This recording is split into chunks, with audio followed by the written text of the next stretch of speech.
Hale, today we are going to start our discussion on probability, and we are going to start by talking about some basic probability rules and features of probability. So the first thing we're going to talk about is the sample space, and the sample space is the set of all possible outcomes that we can get during a probability experiment. So one thing that we need to understand is that probability is random, but random in our daily life probably means something slightly different than random in a probability experiment. In a probability experiment, random means we know what can happen.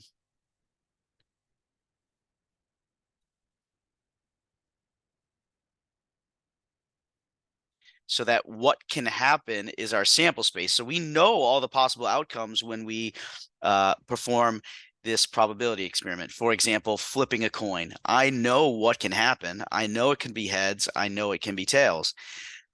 The outcome is random, though, and the randomness occurs when we don't know which will happen. So we don't know which option will happen.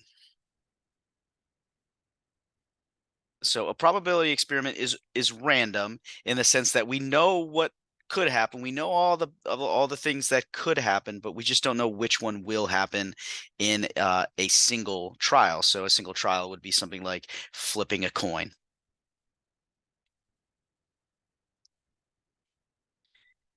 So it's important to be able to determine a sample space because when we try to calculate a probability, we need to know all the possibilities that can happen. And so here we are rolling two dice. I believe it should be die.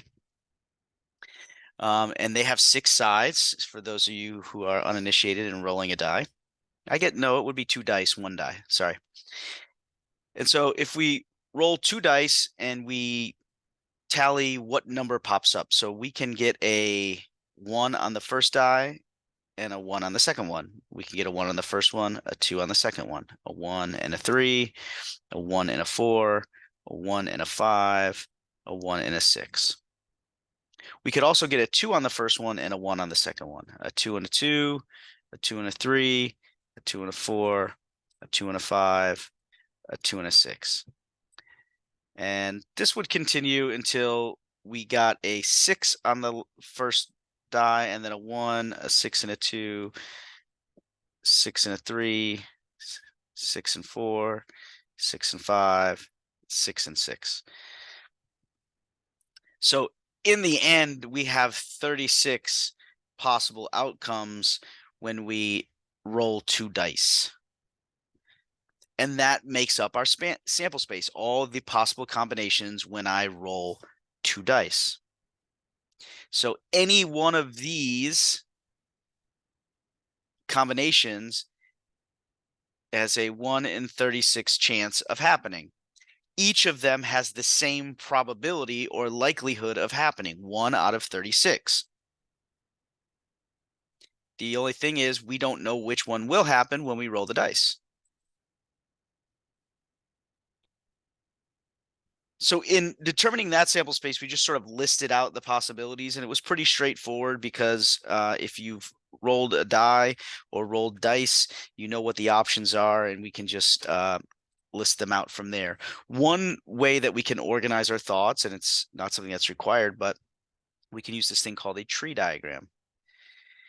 And so if we have a family with 3 children, we want to know all the possibilities for gender. We can say on the first child, we can either have a boy or a girl. And then if we have a boy for the first child, on the second child, we can have a boy or a girl. And on the third child, we can have a boy or a girl. If a girl was our first child, for our second, we could have a boy or a girl. And for our third, we can have a boy or a girl. So these trees sort of branch out and show us all the possible combinations of having 3 children. So we have one scenario where we have 3 boys. We have 2 boys and a girl. We have a boy, a girl, and a boy. So 2 boys, a girl again, just in a different order. We have a boy and 2 girls, and so on and so forth.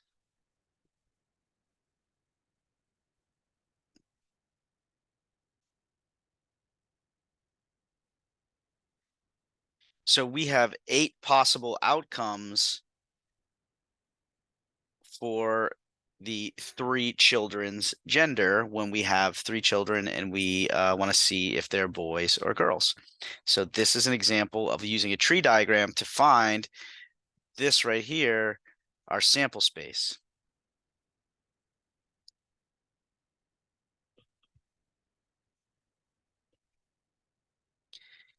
And what we'll use that sample space for is to calculate some probability. The textbook that we use references this as classical probability. I believe sometimes we'll call it theoretical probability. Sometimes what we think is going to happen is not always what's going to happen. So in theory, for our 2 dice, each combination has the same likelihood of happening. In theory, for the 3 children, each scenario has the same chance of happening, a 1 in 8 chance. And so in our 3 children scenario, once we get the genders of all 3 children, that is what we would call an event. This is the set of outcomes. So one example of an event is, let's say, having 3 girls. So let's say E is 3 girls. Just say 3G. So the probability of our event, this is sort of like function notation from algebra. This says the probability of our event is equal to the number of possible outcomes in our sample space. So there's only one outcome where we have 3 girls, divided by the total number of outcomes in our sample space, 8. So the probability of having 3 girls is 1 out of 8. There's one outcome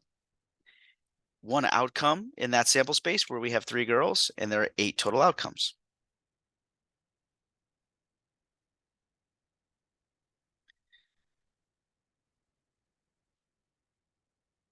So we'll do a couple probability problems here. If you didn't know, in a deck of cards, we have 52 cards. 52 cards. 26 are red. 26 are black. And then we have 13 clubs that are black. 13 spades that are black. 13 hearts that are red, and 13 diamonds. Sorry, I'm running out of space. 13 diamonds. And then in each type of card, there are cards 2 to 10. And then we have a jack, a queen, and a king, and an ace. And we consider these 3 face cards because we have faces on them. So if we want to know the probability of getting a black 6, well, we have 2 suits. These are called suits, 2 suits that are black, and they each have a 6. So there are 2 events, or 2 possible outcomes for that event, drawing a black 6. So the probability of, I'm going to say, a black 6 is 2. And there are 52 possible outcomes in my sample space because there are 52 cards. And so you can report your probability as 2 out of 52, 1 out of 26, or as a decimal, 0.0385.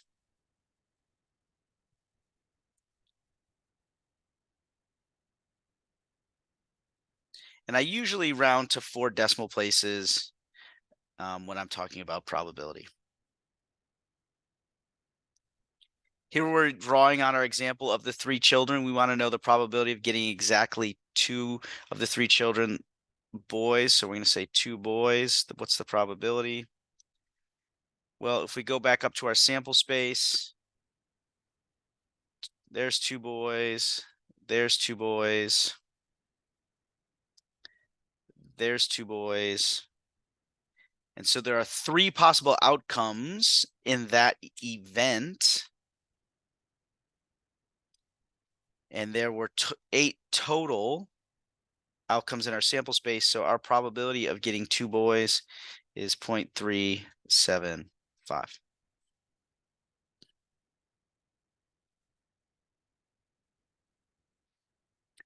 So some general rules about probability.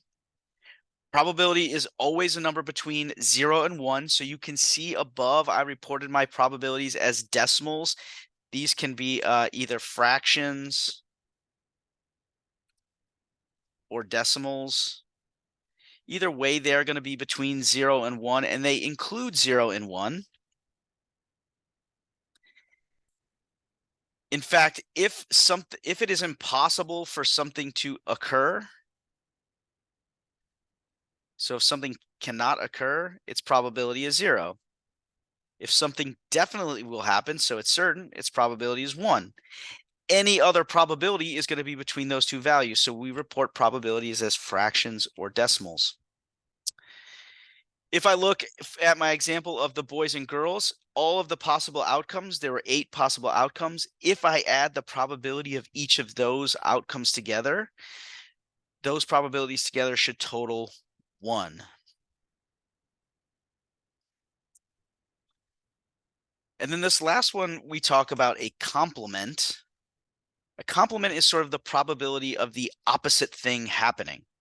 So up here, we have the probability of getting 2 boys is 0.375. The complement of that, so the probability of 2 boys, the complement of that, sometimes we put this C as like looks like an exponent. The probability of getting something other than 2 boys is 1 minus our probability of getting 2 boys, 0.375. Which I didn't actually calculate. 0.625. So these things are complements. It's sort of like in geometry when we did complementary angles. Complementary angles added up to 90. Here, complementary probabilities add up to 1. So the probability of one event happening, its complement is basically the rest of the probability.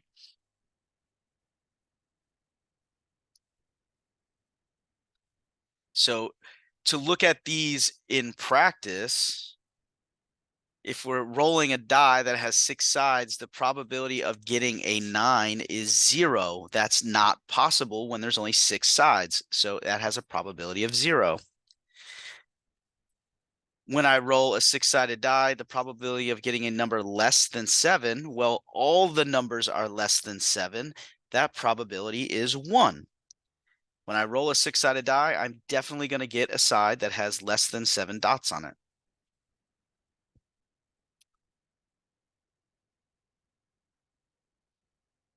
Here, when I roll a die, I want to find the complement of getting a number less than 3. Well, the probability of getting a number less than 3 is 2 out of 6. There are 6 sides, and there are 2 numbers less than 3. And so the complement of getting something less than 3 is 1 minus that probability. And you could do this as a decimal or a fraction, but we will get 0.6 repeating. In practice, I like to take it out to 4 decimal places, so I will round it like that.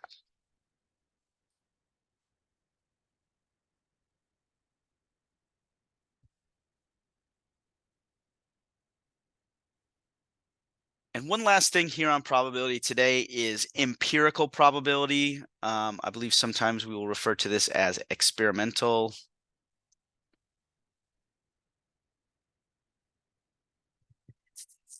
This is when we actually perform a probability experiment. So we actually flip a coin. We actually draw a card a bunch of times. We actually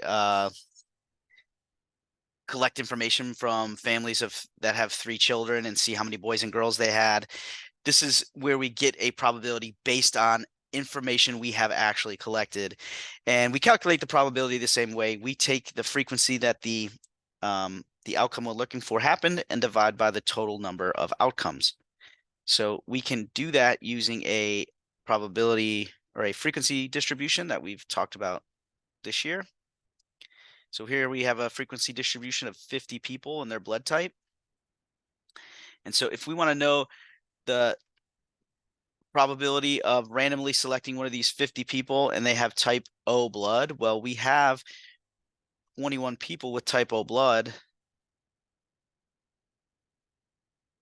out of 50.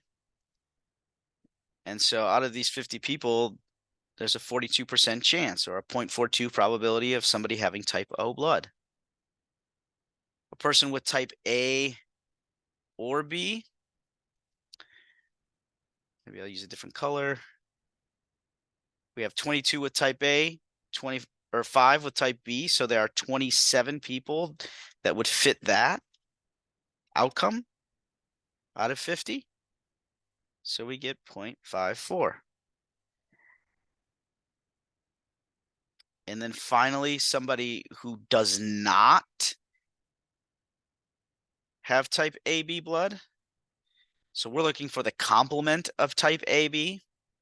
Well, there are 5 people with type AB blood, so that means there are 45 people without out of our 50, which means there's a 0.9 probability we select one of those people and they do not have type AB blood.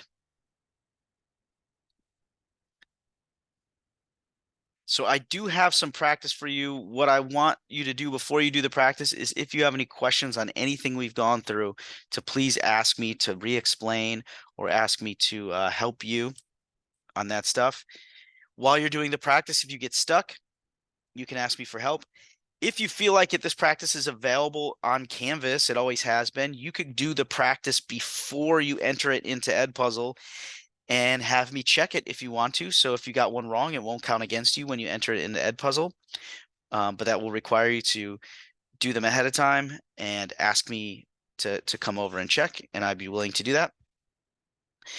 And with all that said, take your time on these, ask for help when you need it, and good luck.